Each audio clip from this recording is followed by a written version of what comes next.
This is BioBusters, Professors Hanging Out Talking Science, episode number 38, recorded on April 14, 2021.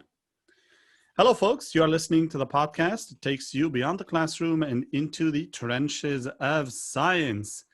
I am Delbert Abbey Abdallah, and I am here with two Chris's, not one, two, a Fauner and a Keller. How you guys doing today? C squared. Doing well. I like it. Doing like well. it. How are you guys? Not bad? Not bad. Not bad. I didn't get to see you guys today. I had the day off, so I felt kind of disjointed.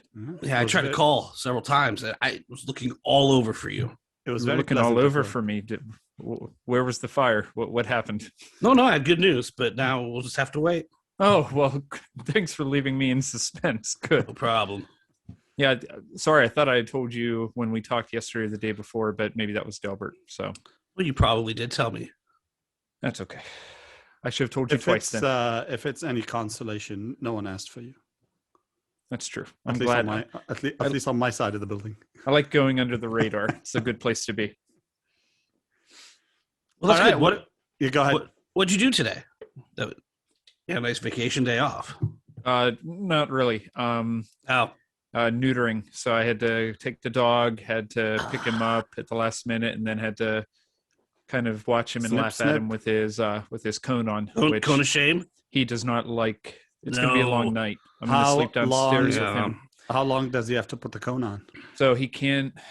I'm hoping that at least a week. The stitches have to stay there for at least 10 to 14 days. He can't run. He can't jump. He needs to try to be as, minimally Like active as possible. unpuppyish. Yeah, possible. right. It's right. He's already jumped 3 times. You'd be the opposite of what you're supposed to do. That's right.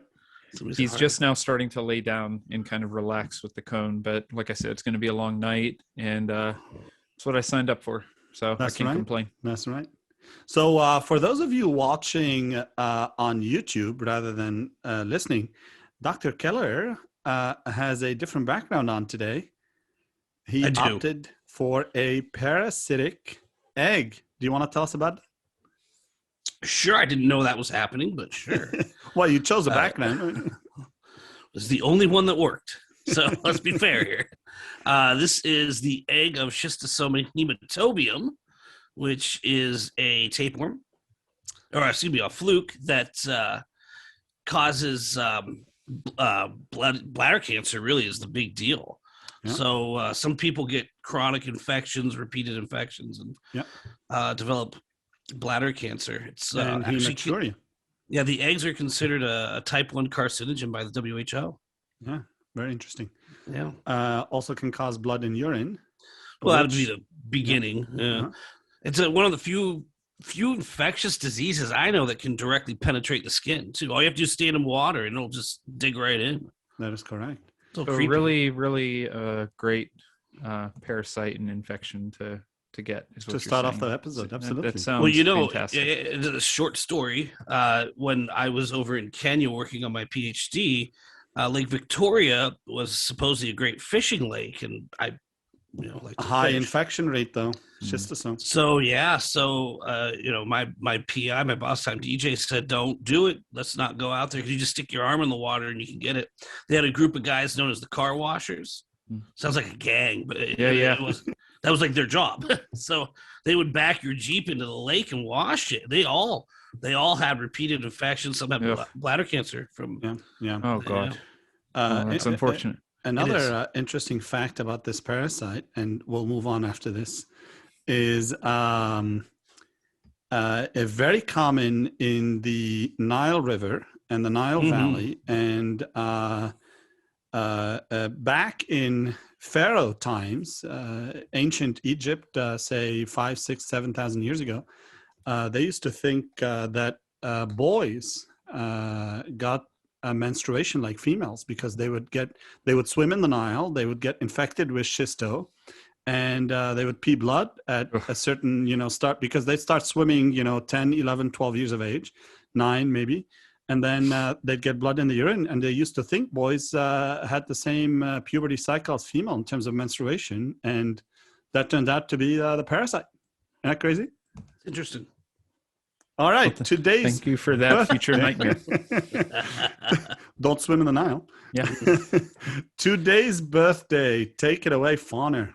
Robert L. Mills, born April 15th, 1927, and unfortunately passed away October 27th, 1999, at the age of 72. So, I mean, fairly old.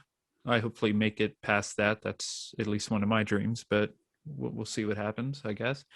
Okay, not to get too morbid here. He was an American physicist who shared the 1980 Rumford Premium Prize with his colleague Chen-Ning Yang for their development of a generalized gauge invariant field theory in 1954. They proposed a tensor equation for what is now called the Yang-Mills field or fields. And their mathematical work was aimed at understanding and determining the strong interaction that holds together nucleons in atomic nuclei. So that's actually pretty cool, and some foundational work there for pretty much all of chemistry and all of life. And, electromagnetism and things like that. Yeah. Pretty much foundation of particle theory. Yeah.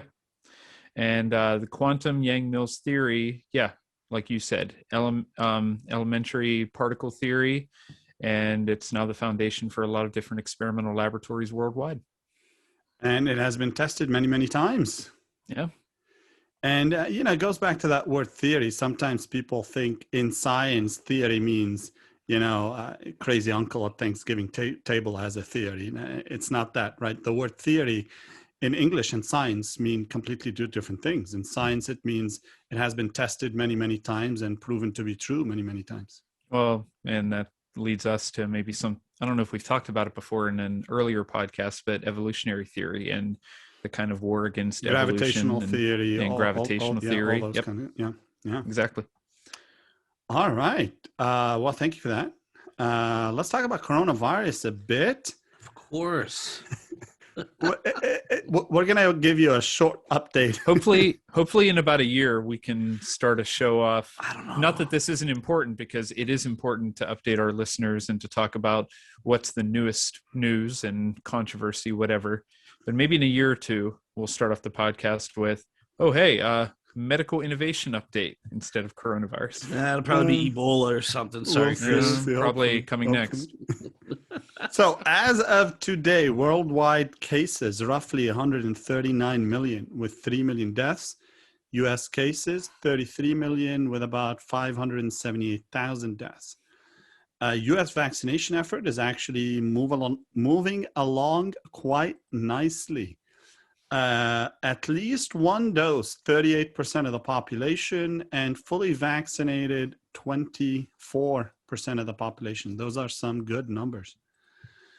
So we're getting there. Other COVID updates in the news, we can't ignore it, is the J&J, Johnson & Johnson vaccine has been paused, or at least the CDC and the FDA recommended a pause. Most states have complied, if not all states, actually. So 1 out of 1.141 million, which comes to a pretty high percentage. That's a lot of zeros. 0.875% got some clotting disorders. So you're dealing with a small number whenever you have trouble counting the actual, when you have to double check it. Oh yeah, that's 4 zeros. I have to move my cursor along just to make sure I get all the zeros right. So, what do we think? Let's discuss. The number is extremely, extremely small, right? But given the sort of general environment of vaccine hesitancy, I don't know. I'm on the fence on, does this increase vaccine hesitancy? Does it decrease it? Short term versus long term? I know we're talking about vaccine hesitancy in a bit, but let's hold that thought. I think it's more important to discuss whether or not it was a good move first. What do you think? Do you think it's a good move? The hesitancy is part of it. Yeah. But now we had a goal in mind. We may not make that goal now, because remember that J&J is just one dose vaccine, easier to store, easier to give. except that the bulk, the majority, 80, 90% of the American vaccine supply is Pfizer and Moderna. Sure, because they started earlier and have a stockpile, Yeah. but with the J&J in there, we could hurry up and get ramp people things vaccinated. up significantly. This Yeah. could have been really sped up with a greater rollout of J&J. So I guess it depends how long this pause remains in effect. And So the committee, what do you call it? Not committee, but the panel is meeting again next week. They said that they needed another week to review data, which to me, I don't know, work 24/7, man. Like that's slightly. I don't know how much you need to review, but there might be more to this than we actually know or than is in the news, right? well, that's always the case, isn't Right. it? yeah, But I do. Go ahead. I was just going to say I like the caution. I like the safe, cautious, let's be methodical approach. But I do agree with you along the lines of, okay, why couldn't this have been, I guess, broken down and elucidated by the end of this week? Unless there's a ton more data than we're not aware of that they have to analyze and go over. In the U.S. alone, there have been 7 point some million Johnson and Johnson doses given, right? So, I mean, sifting through all of that, it takes time. I understand. In my mind, I'm sure the CDC and the FDA considered vaccine hesitancy before saying, you know what, we recommend a pause. If they did not, that would be highly, highly irresponsible. Yeah, in my mind, if they did not consider vaccine hesitancy before releasing those statements in a pandemic, nonetheless, to me, that would be very not a good thing. Well, like you said, it could lend more credence to what anti-vaxxers and the proponents of vaccine hesitancy, if maybe this didn't occur, then they would say, oh, look, the government has put XYZ in this vaccine to microchip you and control you. They don't want to pause it. They want to get everybody vaccinated so we can control you, over the radio waves. God, whatever it is. I think this actually, like you said, is a responsible and hopefully well thought out way. Look at it for a few days, come to a well-informed decision, and then reinstitute the vaccine. So I guarantee you that they're pausing it. They're waiting a week to see if there's any more cases. Yeah. All right. And let's face it, we're talking about a clotting disorder, not a headache, not a fever. Right? We're not talking about aches and pains here. We're talking about something that's going to be lethal. Yeah. And typically clotting disorders, I mean, they can arise from different things, but autoantibodies is one possibility. And anytime you have a vaccine and you start seeing autoantibodies, we want to make sure that it's safe. Well, my other question would be too, how long does it take for, any of these side effects and for the potential clotting disorder to manifest in affected patients who have gotten the vaccine? Whatever the time range is. What'd you say, Delbert? A week, maybe 5 to 10 days. I think they're seeing them in people maybe within 5 to 10 days or so. Okay. So hopefully within the next week, and we've hopefully pushed past that range, that time period, hopefully the number stays still relatively low and it doesn't significantly boost in the next week. And that can then further justify, okay, every vaccine has side effects. We have to be cautious because you don't want to mess around with clotting, like Chris said. Yeah, I mean, and every vaccine does have side effects, right? And we can talk about that in the next episode because I didn't look up the data, but there are a ton of FDA approved vaccines out there that some have side effects. 1 in 5 million, 1 in 10 million, whatever, right? Those numbers are out there, right? Sure, and it may be this case here too, but you got to do your due diligence. Yep. You can't just say, you know what, we're going to ignore it. We're going to move on. There's been plenty of vaccines pulled from the market because of possible autoantibodies. Yeah. Mm-hmm. Meningitis comes to mind, Lyme disease, things like that. You don't even see them anymore because autoimmunity is not something you want to mess with. Yep. And now, where the media keys in on everything COVID, right? It's amplified, Sure. So there's that, right? The other thing, that I started thinking about, right? So there are a couple of reports out of Europe in AstraZeneca cases that may have also caused clots. And as you know, both the AstraZeneca and the Johnson & Johnson vaccine are adenovirus based vectors, right? I don't know if there's something else in the vaccine that may have caused it. I tried to find cases of adenoviruses causing clots. Couldn't find really any. They were very hard to find. I couldn't find hardly obscure anything. reports of like one or two people with extreme cases of like colds that are stronger than your regular cold that showed up with some clots, but not something you see, right?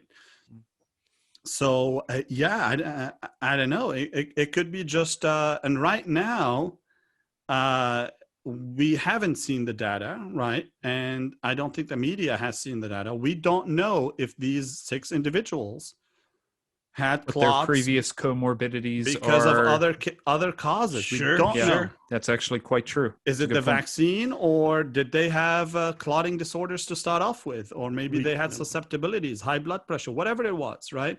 We don't know yet. So maybe that's why the pause is there, to sort of decipher that. Is it any higher than the general population? Mm-hmm. Like, what's the random clotting disorder in the general population? And I think that feeds into exactly what Chris had said, that I think you had to pause it. I think that's the determination we're coming to. Is I think the pause was justified. It was necessary for the greater good, just to do your due diligence and examine the data, make sure that there isn't a larger issue at hand before hopefully this thing is reinstituted in the next few weeks.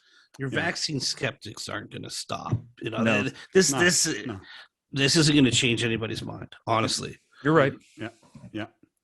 So talking about clots and, risk of clots, I guess, with the Johnson & Johnson vaccine, then led me to think of, well, it's been very well documented, not just with SARS-CoV-2, but with other previous SARS infections, that patients with severe SARS infections can get clots. So I'm like, all right, which one is a higher risk? Do you run a higher chance of getting clots from a severe coronavirus infection or Johnson & Johnson, right? So, and that leads us to this episode's scientific study.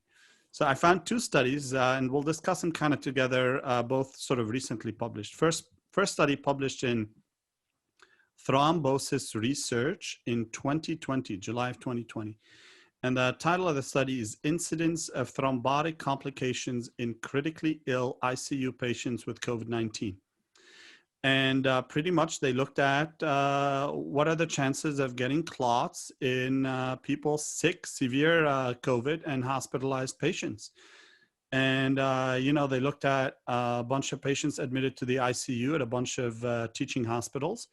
And out of the 184 ICU patients, the cumulative incidence of pretty much a clotting disorder of some sort is around 31%. So much higher risk of clotting disorder or clots happening if you get severe COVID so far in that data. The second study came out of Wuhan, China, and it's prevalence of venous thromboembolism in patients with severe novel coronavirus pneumonia. And in this case, they looked at 81 patients admitted to the ICU with severe COVID. And in this, they found venous thromboembolism, so pretty much a clot in a vein, in 25% of those patients that were admitted to the ICU, and 8 of which ended up dying, even though they were treated with all sorts of anticoagulants, right? Something interesting. Think about a cytokine storm, right? Just because I love a good cytokine storm. We've been saying that's pretty much what COVID's doing in the lungs. And clearly it's going to be systemic as well if you're having it, right? One of the bystanders that gets activated during a cytokine storm is platelet activating factor. So I'm wondering if that has any role here in activating clotting. I mean, you can see DIC oftentimes with sepsis. So Yeah. No, I'm sure it is. And, based on these studies, and I think now it's standard care in hospitals, and a lot of patients that are admitted to ICUs, they're given thrombosis prophylaxis.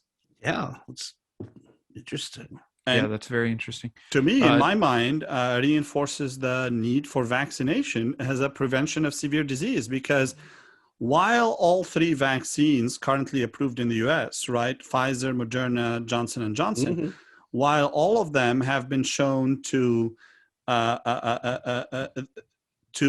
prevent severe disease, in Pfizer and Moderna, 100% effective against severe disease, right?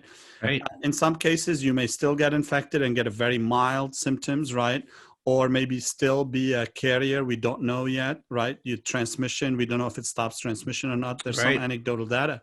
But what we do know from all three vaccines is that they prevent severe disease. And that's where you have the highest risk of these thrombotic events in 20-30%. And it's easier to say here when, we haven't gotten the Johnson & Johnson, but I mean, I take 0.00008% over 25 any day. Agreed. Yeah, Delbert, do you know? Oh, I'm sorry. We'll see. No, that's a fair point. Disagreeing. We'll see what happens again with the data. Hopefully more data gets released on the Johnson & Johnson. We're not making a conclusion either way. We're saying we want to see more. Delbert, do you know in that second paper, the incidence of venous thromboembolism, did any of those incidences of venous thromboembolism eventually turn into or result in a pulmonary embolism? Because pulmonary embolisms can be caused by that. I just didn't know what the relationship was there with them turning into PE.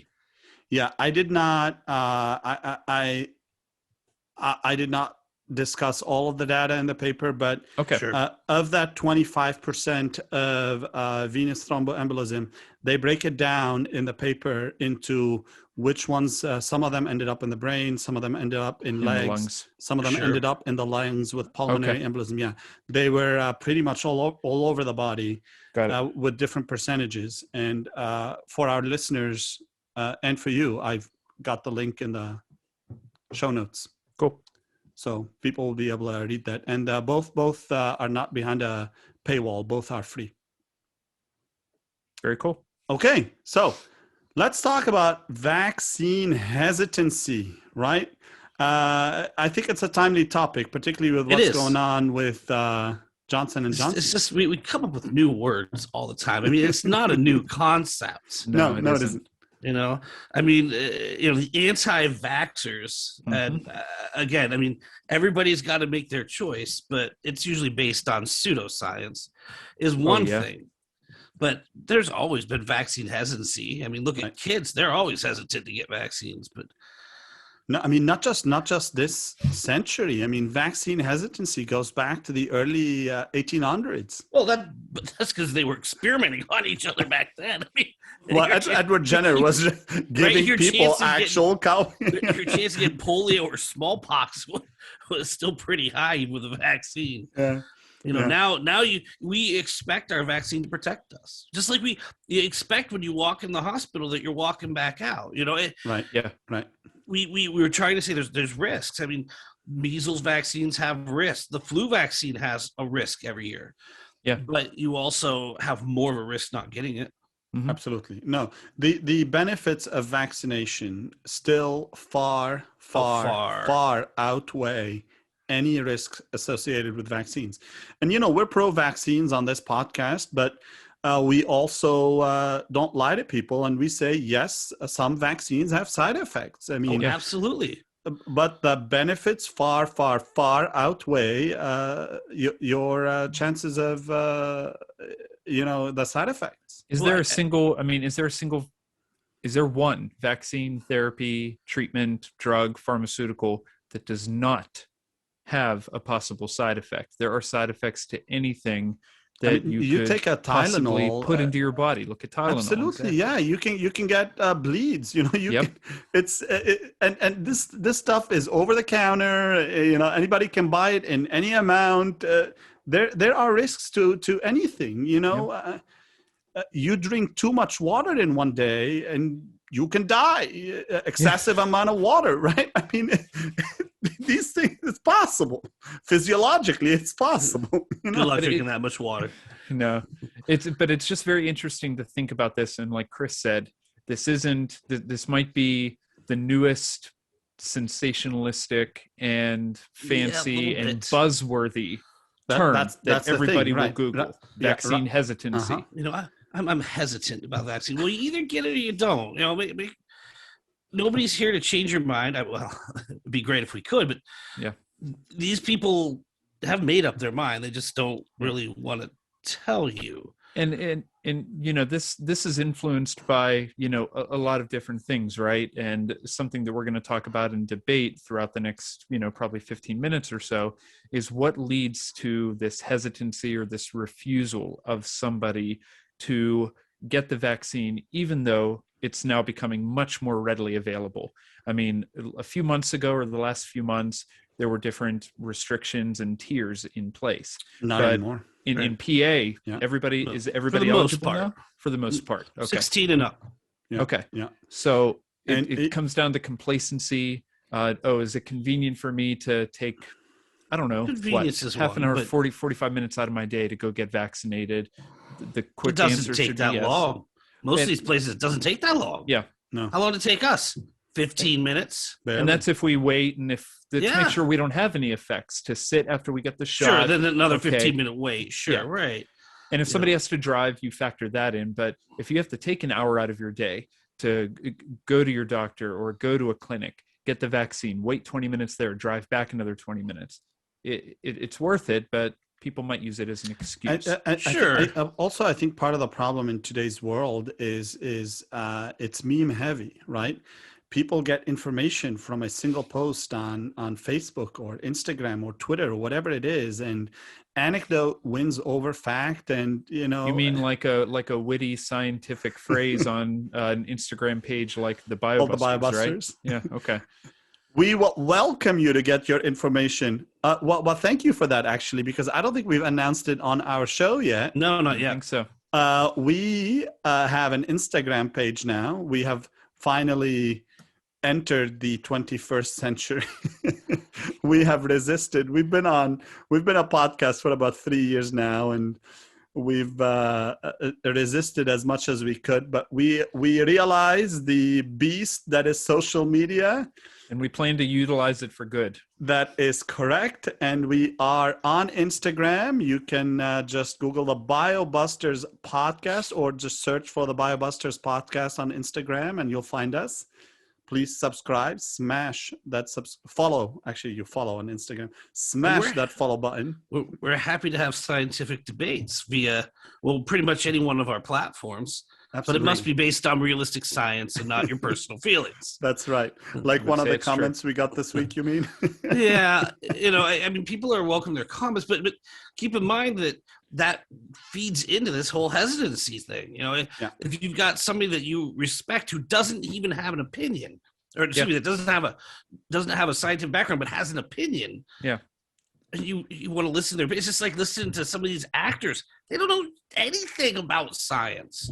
Right. We're welcome we welcome comments. We want to engage absolutely scientifically, but if you leave a comment that just says bullshit and move on without providing out there, did you? Without providing facts or providing links, even if you give me a bonkers link, just you want to have a discussion, we'll have it with you, and we'd like to have a fact-based one, but. And something else that I think we have discussed maybe off air in the last few years, the three of us all together, is that word opinion can sometimes be bandied about, and the phrase everybody's entitled to their opinion can sometimes be, I don't know, what's the word I'm trying to think of, a misnomer, or it can be dangerous to say everybody's entitled to their opinion for the following reason. Everybody is entitled to their opinion. But when you start mixing and misconstruing opinion with scientific fact, well, then you're not talking about an opinion. you're saying, oh, I don't believe that vaccinations or vaccines contain this or are helpful. Okay, that's what you think, but it's not based on logic, scientific fact, or reasoning. Yeah. You're wrong in essence. Yeah. And in that case, your opinion is wrong. I'm sorry, but based on all of the available data, your opinion in that case is wrong. And that's the caveat there. Based on what we know, XYZ happens, right? And science changes over time. Scientists sometimes change their mind because they have new evidence that shows otherwise. Yep. And that's the best we can do, really. Based on current information, XYZ is what we think is true. And think about the oversight too. The one dangerous thing about social media, about memes, about the meme heavy world, as you said and put, that I really like that phrase, the meme heavy world. There's no really oversight there, right? I know these social media companies are starting to crack down on, these conspiracy theories and maybe limiting some stuff. But think about the oversight and the rigor of scientific analysis, of publication, of data analysis, of redoing an experiment multiple times to publish. The peer review process. The peer review process is so rigorous that sometimes you're in the middle of it. I mean, sometimes you write up a paper how many times? And by the time you get to the second or third revision, you're banging your head against the table going, oh my God, I can't believe I have to revise this again. But it's done for a reason, because everything that's published has been put through the ringer. But it's easy to put out a good meme or meme, depending on who you are. But it's easy to be funny and witty. Yep. Right? A lot of people you got a good sense of humor, but having other people look at it and say, "Oh, well, that's a fact," and they do. Right? It's a misinformation based on your personal opinion. Yep. And here's what people, I think, sometimes don't understand about the process of science or about scientists, and I think we should move on. But people think that scientists are trying to prove something is true. Most scientists are trying to prove something is false. Mm-hmm. Most science is to disprove something, and then after a while, you're poking holes in something. You get a piece of data, and you're like, no, I don't believe it. Let's do it again, right? Mm-hmm. The process of science, most of the time, is to try to poke holes through things, to disprove something, to disprove your preconceptions, to disprove what you think is going to happen. And then eventually you're like, the evidence just piles on. You're like, well, I guess this is what happens, right? Yep. And most people think, scientists set out to prove something is true, when I think most science is to try to prove something is false. And that's how you get to the truth. Agreed. All right. So is the vaccine effort slowing down in the US? Where are we? When do we think we'll get to herd immunity in the US? That's a hard question. Yeah. Answer. I mean, because everywhere's different, right? I mean, I wish we had treated every town and city and area different from the beginning of this whole ordeal. But to say where and when does herd immunity occur is going to be dependent on where and when you go. Right. New York City, I bet you a lot of people have antibodies. They're going to be closer probably to herd immunity than other places. Right? Because Erie, we've had a lot of cases now, and a lot of vaccines have flowed through here, but someplace close by might not have had as many vaccines. So when are we going to reach herd immunity that we're seeing minimal cases? Probably another year is my guess. Yeah. Well, I think it's definitely going to take maybe longer than was initially thought. Maybe half a year ago, once we started getting good vaccine news and I think it's going to data. I think it's going to depend on when we maybe perhaps also ramp up more doses, right? So currently, if we keep vaccinating at the current rate we're vaccinating of roughly around 3.5 million doses a day, we should have 70% of our population vaccinated by June 9th. If they take it.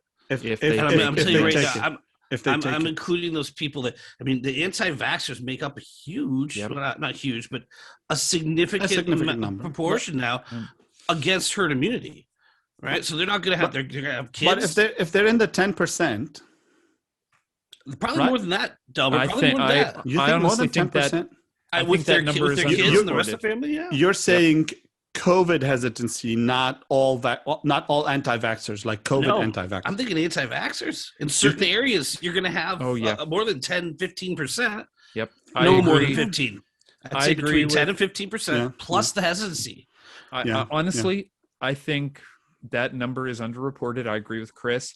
I think putting together vaccine hesitancy and the full-blown anti-vaxxers together, that represents a significant minority.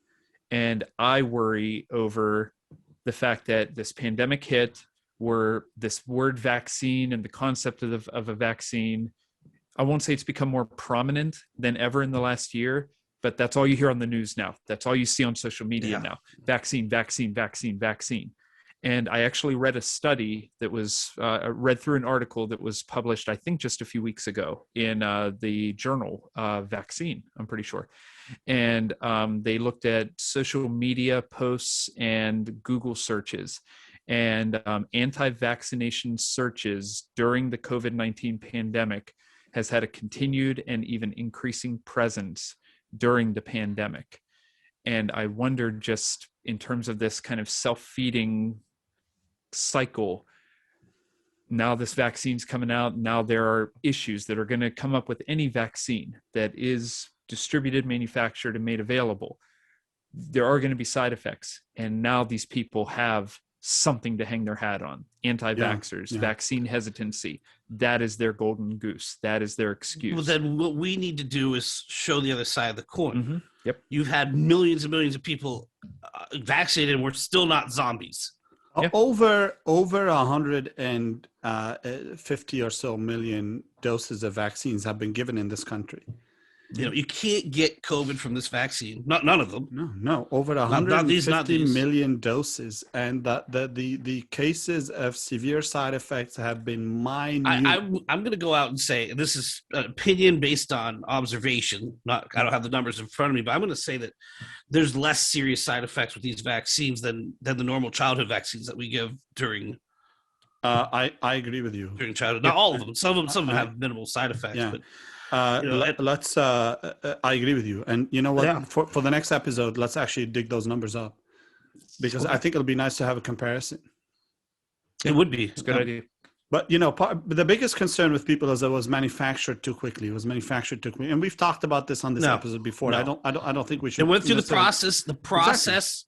Exactly. When you put all your eggs in one basket, it doesn't take long to fill a basket. You're right. And when you're thinking about under normal circumstances, you had a lot of people taking eggs out of the basket while you're trying to fill it. Mm-hmm. That's my best government analogy there. All the red tape you had to go through, and people needed minimized. Yeah. It really minimized the importance of what each individual vaccine was doing. But when you've got the entire country behind the world, right?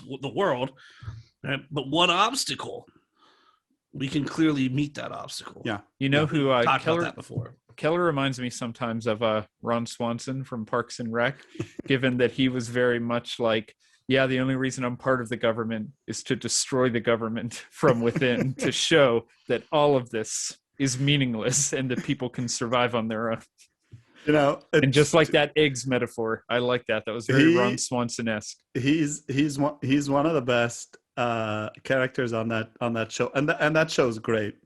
Fantastic. I mean, Parks and Rec, great material. This is the last thing I'll say, because I know I'm going on a tangent, but if you're ever bored at the gym or bored on a walk, or, bored in your office when we're not working 12 hours a day and working hard as we always do, but they have YouTube channels devoted to best of Ron Swanson. Last week, I think I filled up half my gym time just watching Parks and Rec. He's a great meme. He's a great meme generator. Absolutely.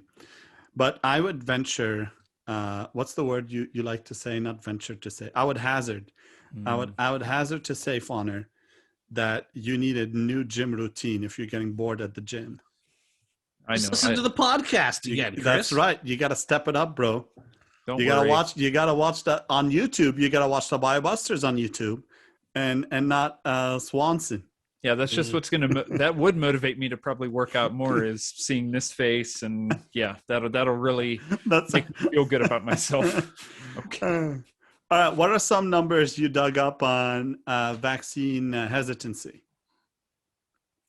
So in terms of vaccine hesitancy, the one thing that actually got us kind of going on this was, and I think one that's been reported in the news quite a bit, is the fact that in thinking about the military, many members of the armed forces are currently eligible to get the coronavirus vaccine, but it's been reported that in a lot of units, less than half of those members have agreed to get vaccinated. So we're getting a very high degree of vaccine hesitancy in our armed forces. And yeah, that kind of, I don't know how you combat that or how you really fight against it, but there is a way. There is a way. And the Department of Defense and the military, in all its units, Army, Air Force, Navy, whatever, they mandate certain vaccines. They can certainly they can certainly mandate this one if they choose to, right? So your body is not your own. Absolutely. Technically, the military owns your body. That is correct. And they can say, this is what you're doing, son or daughter. And then that's what you're doing. And the military can make that choice. They haven't yet. They mandate a ton of other vaccines, and they can choose to do this one too. But I guess they haven't yet. And maybe if vaccine hesitancy remains this high in the military, they might. Who knows? And I did read also, and this was from maybe about a month ago, but I did also read that right now, and I believe this was based on polling, and I'll double check that, but vaccine hesitancy is worse right now in the EU than it is in the US. Really? That is interesting, yeah. Now that was, again, that was about a month ago, but it's in, I'll look into kind of more specifically that data, and we could even talk about it a little bit more in an update for next week. But it seems to be much more of a problem in the European Union than it is in the US. And the US is vaccinating at a faster pace, at least as of a few weeks ago, than any member of the EU. And it's actually, our vaccination rate is 3 times the average that's been determined in the EU. So sorry, I looked at my phone, by the way. We got a text message from Keller reminding us of the time. Oh, I was trying to be so sneaky. Nobody knew I was doing it. You said 8 o'clock. I did. We're trying to keep those episodes under 45 minutes, which we are at about 45 minutes. So let's wrap this part up so Keller can take it with the game. We can always we can move this over to the next episode. And honestly, we could do a part 2. I think we have more than enough material to close out hesitancy. The most important part here, if you are one of our listeners and you haven't gotten vaccinated yet, and you believe in vaccines, please get the vaccine. And the reason for that is you hear about these variants, you hear about these mutants. And the only way a virus mutates or becomes a variant is by replicating. And you stop replication by taking away the host. And the more people we get vaccinated, the less and less there are chances for the virus to divide, mutate, replicate, etc., and become a variant. So best way to do that is to vaccinate as many people as possible. Agreed. So agreed. We will talk about how to, if you are a physician, how to convince your patients to take the vaccine on the next episode. Yeah.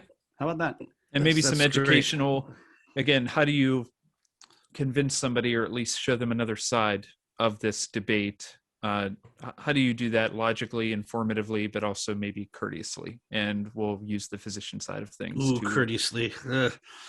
We're not a fan of being courteous. Oh, just a good meme. Maybe we can have a meme contest. That would be fun. Maybe we could have a meme contest for any of our followers. So for everybody who's following us on whichever platform we're on, how about that? I like that a lot. So whether you're listening at home or whether you are watching on YouTube or follow on Instagram, or if you're on the treadmill like Chris, why don't you send us a meme on why you should vaccinate? And we need to make it not too mean. and and I mean, it could be of a variety of formats. Make Sure. it clean language, of course. and we will pick the winner and or a couple winners and the best ones and put them on our Instagram page. How about that? So can they will and email that? And some merch, maybe. Yeah, absolutely. Email So the winner, them to thebiobusters@gmail.com. Perfect. The winner will get a BioBusters mug, and the top best 5 memes we'll put on our page. Yeah, and we'll have maybe an announcement about this as one of our posts on the Instagram page tomorrow. I like and that. We can run it for a few weeks just to give people enough time. I also want to do a bracket on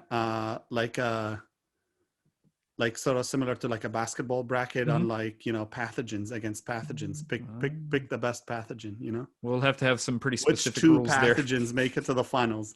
I'll work on that. Obviously parasite is going to win, but I'll work on that. Of course. We'll see what our listeners pick. All right, game segment. Keller, take it away. That's what you want to run with, is a bracket of bug against bug. Yeah, we could do that. Don't you think that'll be fun? I like it, but so now for the game segment. So, great. So if you've been listening before, we have a game segment each episode where we present a medical scenario, typically about a microbe, and ask you to email us at thebiobusters@gmail.com to possibly win a prize, which would probably be a mug, would be my guess. For now. Our merch is mugs, yeah. I'm giving away all your merch. Sorry, Delbert. I'm giving it all away. That's okay. So from we do have a couple right answers from last episode. That's great. And so our last episode's question, we had a woman in early December, and in her early 50s, came to a local clinic in northern Louisiana with a 2-day history of headache and fever and the recent onset of a stiff neck. Hopefully my students are thinking about meningitis at about this point. She denied any recent close contacts as her children live in far-off states. And, they just don't visit her for most of the time. She has not been outdoors and does not remember having any mosquito bites. While taking her history, the patient vomits and loses consciousness. Nasal swabs, blood samples, and a CSF sample are taken. And the cerebrospinal fluid is reported as cloudy with increased opening pressure, which means there's something in there. Despite aggressive medical care, the patient lapsed into a coma and died. Post-mortem analysis of the CSF sample revealed motile trophozoites, which are what, Dr. A? Trophozoites are a form of the parasite that is amorphic and free-moving and non-cyst-like. And it's actively divided for protozoa. Worms don't have it. Yeah. So the question was, what is the cause of agent and how did the patient acquire it? I'm going to skip down and read from our winner. Hello, Dr. A, Dr. Fonner, Dr. Keller. I enjoyed listening to your podcast while I made dinner tonight. Not always a good idea, depending on what we're talking about, but great. My guess for the case microbe, based on skimming our micro textbook and a little Google, is Naegleria fowleri, which is correct. And it is this case was acquired via nasal irrigation with a neti pot. One of my students, Mary Bell, very good, Mary. We just covered it last week, but she guessed before that. Yeah. Guessed before. That lined up pretty well. You are our winner. Yes. Please email us at thebiobusters@gmail.com. If you are in Erie, you can pick up your gift from LeeCom. I can leave it with security for you, but just email me so I can set that up. If you are outside of Erie, also email me and I will put it in the post for you. Wonderful. That's just great. Now, just to finish up our case from last week, I want to say Naegleria is a very uncommon parasitic infection. It usually lives in standing water, like lakes and ponds, maybe slow-moving rivers, and it lives in the dirt at the bottom of the silt, at the bottom of the pond or lake, and so it's associated with diving into the water. And when the dirt gets all disturbed, the parasite actually crosses up right through the nose. So Mhm. it's one of the few parasites, probably the only one I know, that infects through the nose. It is the only one I know as Dude, well. I admire what you guys do. I love parasitology itself, but I'm paranoid enough. Oh, the pictures are the best I would be part, afraid man. to yeah. touch. So you should see. I mean, it actually will infect the brain. It's the brain-eating amoeba. But the interesting thing is when it crosses through the nose, it messes with your olfactory bulb, which is involved in the smell and taste, and so it causes an altered sense of smell, such as the roses smell like chocolate. I was trying to go with something nice there. It's not, you don't lose your sense of smell. It But it does messes change with it. it. It's Really strange, yeah. So That's one of the hallmark the signs. Wow. Okay, but that's cool. it usually kills you within a couple days. It's A couple days. Yeah. It's about 100. It's 98% lethal. There's been a handful of survivors. Right. Extremely rare, like Dr. Keller said. I think in the U.S., less than 10 cases annually. Nobody has to have any nightmares about it. We're talking like maybe a handful of cases every summer, usually in the southern states. Yeah. But the Neti pot has brought on a different scenario with that, because if you don't know what a Neti pot is, I'd suggest just not finding out. But it's disturbing. Dr. Cardi, somebody we work with, swears by them. But when you can get them at CVS, they're look like tea kettles. You fill it up with sterile water, and it's a nasal irrigation, so you drain out your sinuses. They now have pumps, I guess, attached to them, I heard. So you put it in one nostril, effectively apply some pressure, or go sideways, and the water goes out the other nostrill. It rinses not out anymore. I guess they're making some that'll actively pump it out the other side. Oh wow! Okay. You're pumping out your sinuses. But anyway, never ever use tap water. If point. you have to do that, then also make sure you boil the thing, and it can hurt if it's not salt adjusted. Very good. Thank you. So now for this episode's riddle. In 2010, a Japanese immigrant was seen in a German hospital for evaluation of a cherry-sized lump near the belly button. The subcutaneous lump was painless and non-itching and had developed over a 6-month period without any migratory sensation. No other skin lesions were present. She had just finished radiotherapy for invasive ductal breast cancer the month prior. The patient had immigrated to Germany 42 years ago from Japan and does regularly visit family back in Japan. Surgical excision of the lump revealed helminthic structures typical of cestodes. The exact species was determined by PCR.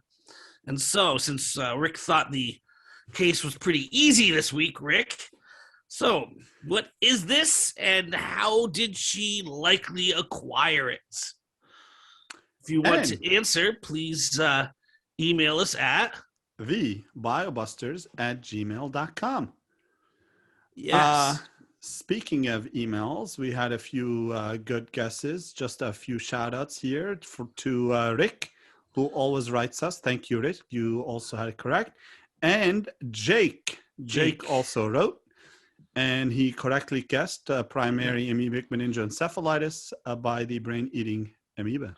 Please keep those answers coming. Oh yeah, absolutely. I'd rather have to make a hard choice. And along with answers, anything you are wondering about or hearing in the news, or anything you've ever thought of scientific-wise that you'd like us to discuss and break down, please give us suggestions. Absolutely. We're always open to them. Yeah. All right, so that is our show for today. You can email us at thebiobusters@gmail.com. You can find us on iTunes. You can find us on YouTube. And now you can find us on Instagram. And please email us questions, comments, suggestions. We are happy to have a back and forth discussion and take topic suggestions from you. And we will catch you at the next episode. Anything else, guys?